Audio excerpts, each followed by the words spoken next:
Greetings, fellow citizens of Disneyland. Brickey here. There is so much AP news happening, and it's happening fast. Today, let me explain to you about the old Legacy Annual Pass Holder term that popped up yesterday out of nowhere. Let me also share with you what Disneyland President Potrock has been saying about the new upcoming Annual Pass program to replace the old sunset one. And I'm proud to announce that I fully believe that the new AP program, whatever it will look like, will be ready when Disneyland is ready to reopen, which means the next time you go to the resort during the opening month, you'll most likely be able to use your new annual pass to get through the gate. We're back. We are back, and I hope I'm right about this. But first, let's get started on breaking down all of the news that's been happening, and let me share with you just how accelerated this timeline has been. So this has been moving way fast, like too fast in a way where I believe that Disney's like, we opened up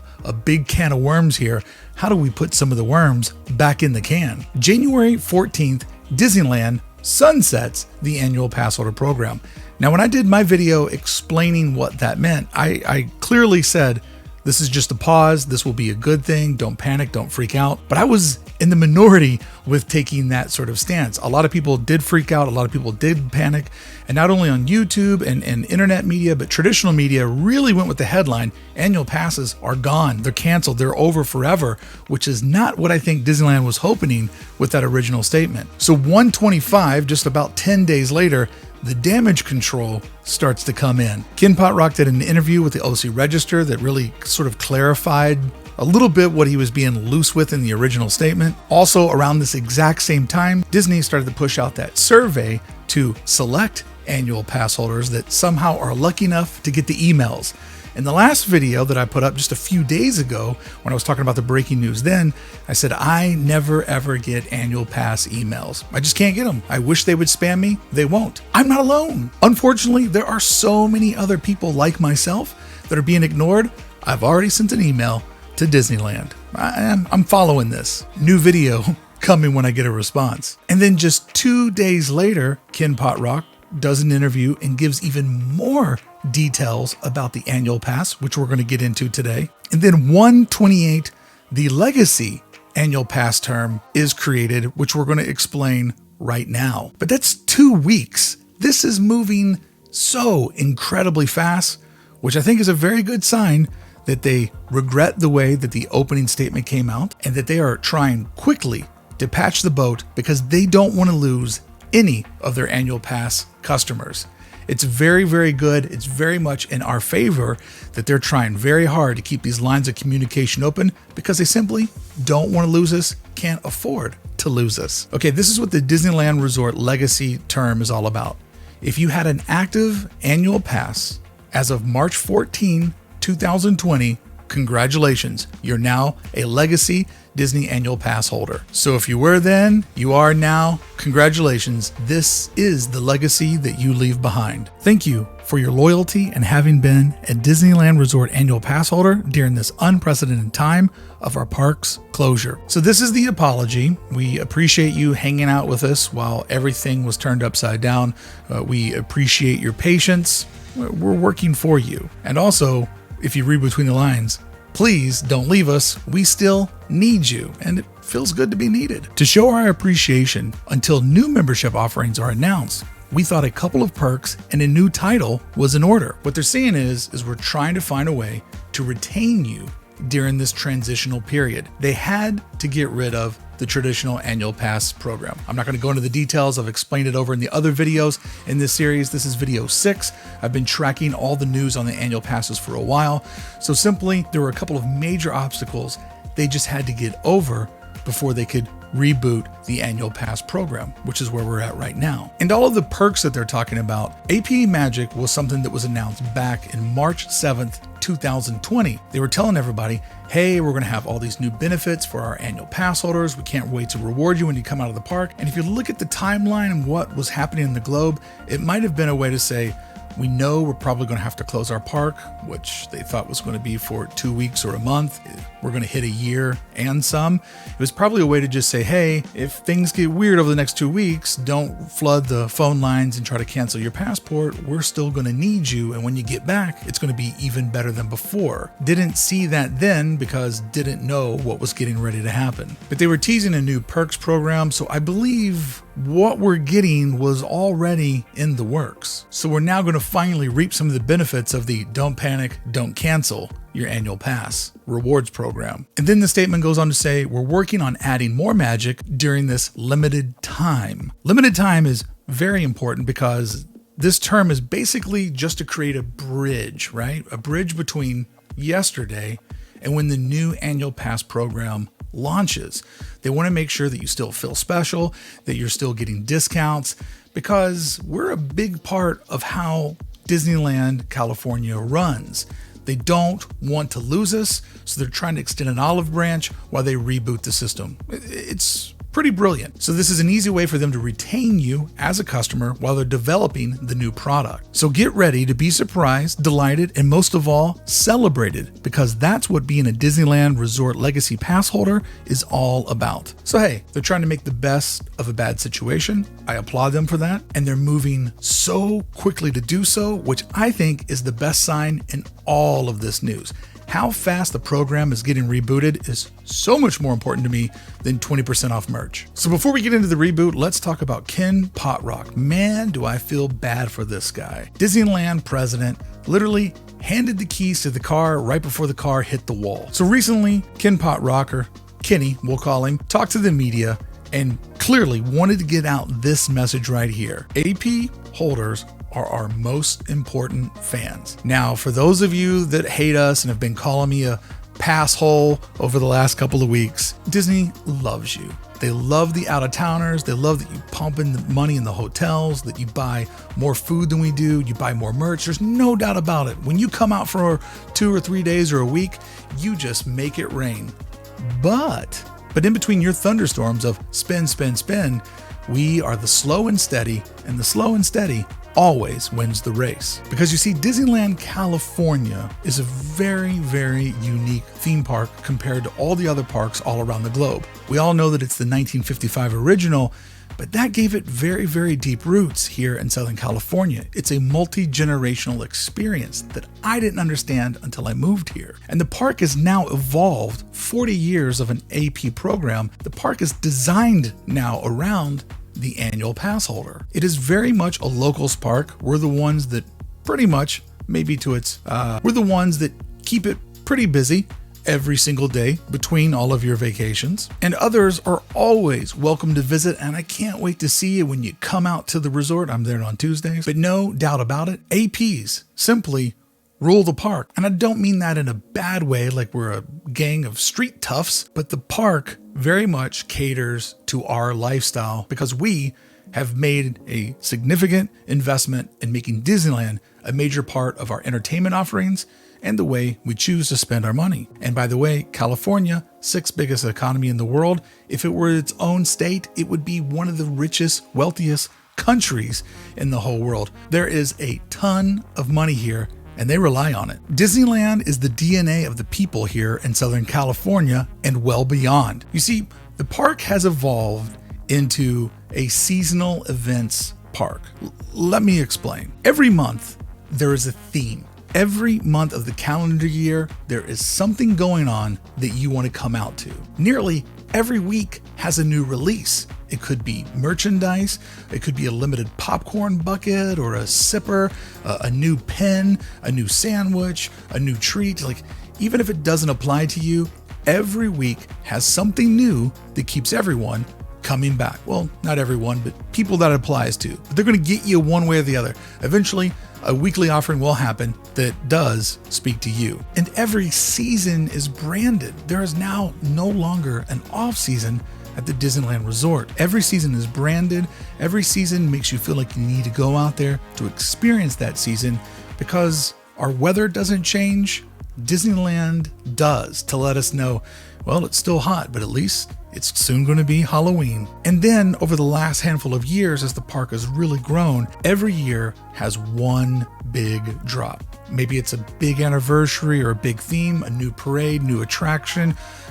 2019, a whole new land, Star Wars Galaxy's Edge, 14-acre expansion. Last year was supposed to be Marvel's Avengers Campus. This year was supposed to be Mickey and Minnie's Runaway Railway. There's just something big every year, and that is designed to keep us coming out seasonally, annually, weekly, however many times they can get us in is perfect with Disney. Ken would go on to say it's incredibly important that we recognize this group as our biggest fans, our most important fans, and a group that we want to make sure we are putting our arms around and really showing them love. Essentially what he's saying here is, tourists, we love you and I love you. There's nothing better than ripping the park with out-of-towners. It's so much fun being there with you. But Disneyland just can't survive on tourists only. And they also know that annual pass holders like myself, you're just not going to get the same amount of money if you convert us over to hard tickets for every single visit to Disneyland. So this is where I think we're headed with all of this, with this fast track that they're on. I believe the new AP program will launch along with the reopening date of Disneyland. I kind of felt this way after I got video 5 done. I was looking back and I was editing it. And I was really thinking about it. I'm like, why would they wait to launch this? It really more and more doesn't make any sense to me. And even since I was thinking that way, new statements have come out from Disneyland official through Ken Potrock that really echoes that feeling that I was having. And by the way, this is a perfect time to subscribe to the channel to make sure you always get all the new videos covering Disneyland news, and more specifically, if you're watching this one and you made it this far, annual pass holder news. So this is just all a very educated guess. I'm going to show you where the education comes from, where I believe the timeline is going for the reboot, the relaunch of the annual pass program. When asked about the timeline for launching the membership program, Ken went on to say, if the answer was we're reopening 4 weeks from now, I would probably tell you we're not going to be ready. Well, he's not lying. Disneyland, even if they were given, you guys could open up in 4 weeks, I think it would probably take them 6 to get open. Case in point, Monday, the California stay-at-home ban was lifted, and they still haven't officially given us a timeline for when we can go into the park and expect all the restaurants reopen. They have reached out to cast members, but they still haven't said a date yet.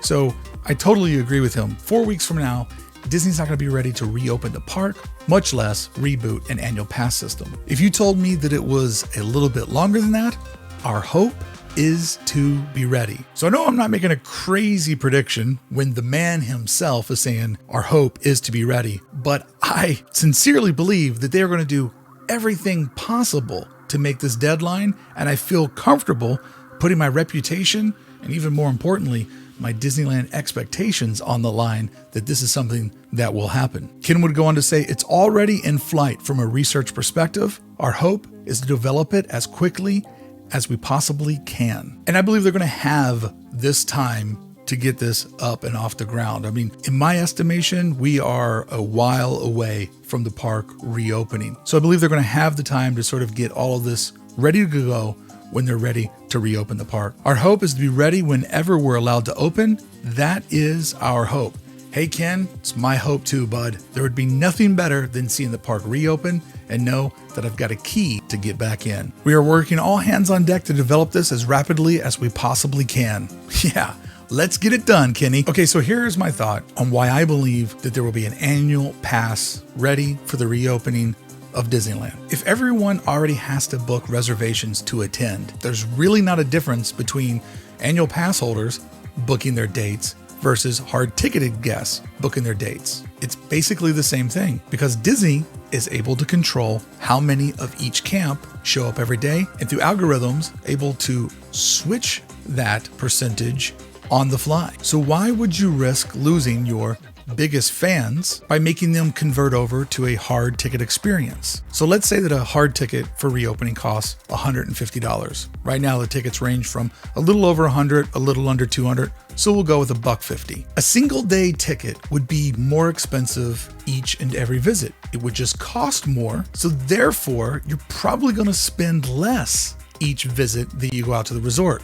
So now the biggest fans are going out to the resort, but maybe not going so hard because they're already feeling the sting off of putting a new ticket over on the credit card. All of this would probably factor in to APs not going to the park as often. If it does cost $150 to get in and you also get a little wild and do some shopping, you're probably going to go, okay, that was fun, but I can't afford to spend $400 every Tuesday. And reservations would still be required for the ticket, so I'm not really getting any special access because I'm willing to throw down the money to just randomly go at 4 o'clock today. But if the annual pass were to return, yes, it is way more expensive up front, but it's an expense that many of us are willing to digest because we see it as an extreme value over the long term. Because you don't feel the shock of just spending money at the ticket booth or knowing that you had to buy a ticket to get in that day and it's very precious because you don't know when you'll be back next. You're going to be a little looser on how you spend your money.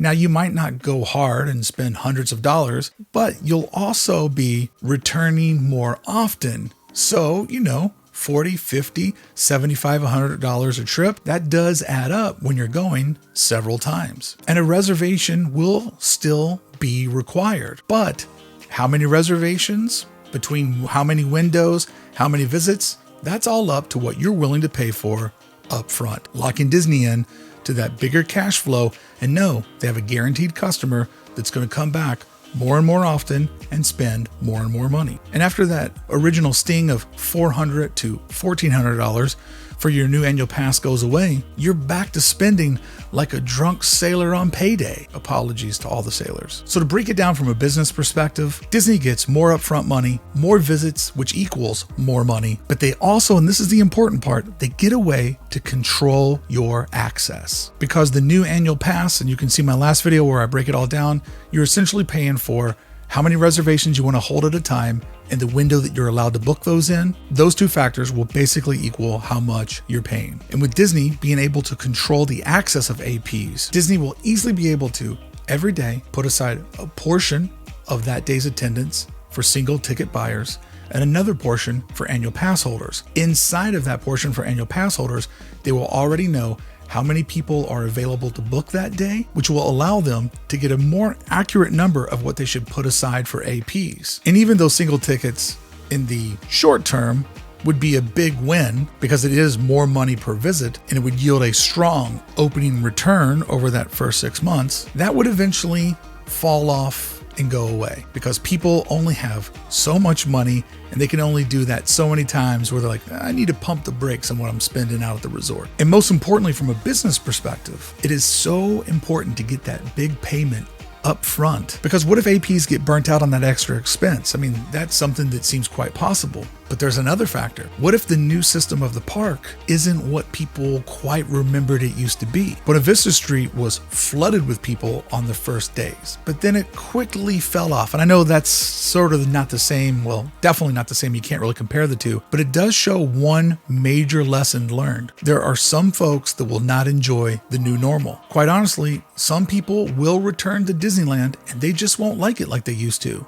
The plexiglass, the places to stand, the new rules, lack of fireworks, lack of parades. Like, there will just be some people that say, I don't enjoy this. So I, as a business person, would rather charge them up front, get them to pay for a year, and give them time to get used to the new way that the magic flows. I mean, that's kind of a cutthroat tactic, but we're talking about business, not friendship. So like many other people, I originally had thought that the park would reopen where it would be hard tickets and reservations for all. And then eventually, multi-day tickets would pop out to sort of fill it as it was starting to fall off a little bit after the newness wore off. And then finally, when they needed us the most, the APs would return. And if that were the way that it would work, then the legacy term would essentially still give you a discount even when you're buying your ticket day of or for each and every trip. You would still get an annual pass discount to soften the blow on the spending, but it's just not the same as a low monthly payment or an upfront payment. Like,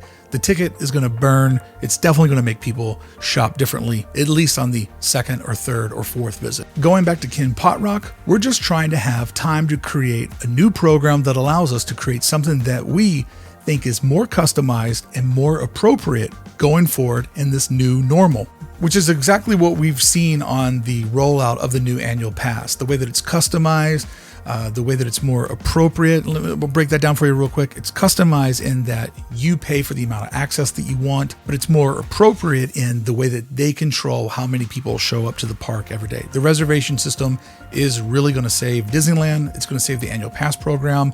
And in the long term, if we can all get used to it, I believe it's going to be a very good thing. That will allow us to pick those capacity limitations up faster and faster and fulfill the desire of our fan base to come back to the park. Capacity, man, that is the name of the game. If you think they're going to cancel APs and the park's going to become an oasis, it is Disney's job. It is their main priority each and every day to try to get that park at least somewhere between 65 to 85% full. They don't want to go all the way up to 90% where it becomes unsafe, and they definitely don't want it to be half full because they're there to make money. So they will do whatever they can that gets them to that sweet spot the fastest and most efficiently. Having all of us booking reservations along with single ticket buyers is the ultimate way to make that happen as quickly as possible. And the speed that all of this is moving at definitely makes me now think when they announce that the park will reopen that day or shortly after, they will also announce when APs are going to go back on sale. When Disneyland will reopen, it'll probably be 6 weeks away from that opening date. That's give or take 6 weeks to get it going. So once they get a note from California, you're good to rip, and they get the new guidelines, the new rules, expect there to be a 6-week window for the park to reopen.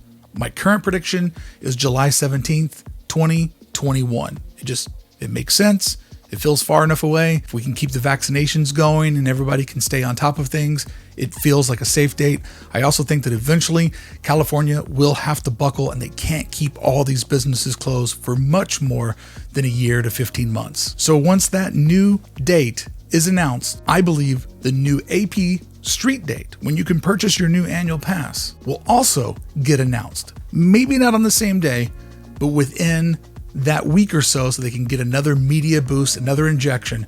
But I do believe those two will be tethered together, giving you the ability to get back to the park on the opening month with your annual pass. But sorry, you will not be able to go on opening day because it's a Saturday and you're blocked out. Hey friends, I hope you enjoyed today's video number 6, looking at the annual pass program, the future of it. I'm getting very, very excited. I love my annual pass. It's the thing that I give myself each and every year that I never feel guilty about. I love it so much. I was getting very worried. How would I still be able to go to the park weekly to cover the park for all of you folks? So I'm feeling very optimistic about this, and it seems like Disneyland is working really, really hard to get us back in as soon as possible. I really hope that this prediction comes true, but when you see the president say this, and when you look at it from a business perspective, it's all kind of making sense. So please, give me a comment down below. Do you think that I'm guessing right? Do you think they'll be able to pull this off? Do you think we'll be able to get back in with our APs? Give this video a thumbs up, and please, please, please hit subscribe. I go live from the resort each and every Tuesday. I also do a live Disney talk show on Fridays where I want to hear how you feel about all the Disney news. So when you subscribe with notifications on, you'll always know when those lives pop up or when Disneyland news is breaking. So friends, until I can see you opening month in Disneyland with your new AP, I'll see you back here on the channel for more Disneyland news. Thank you so much for watching. I sincerely appreciate it.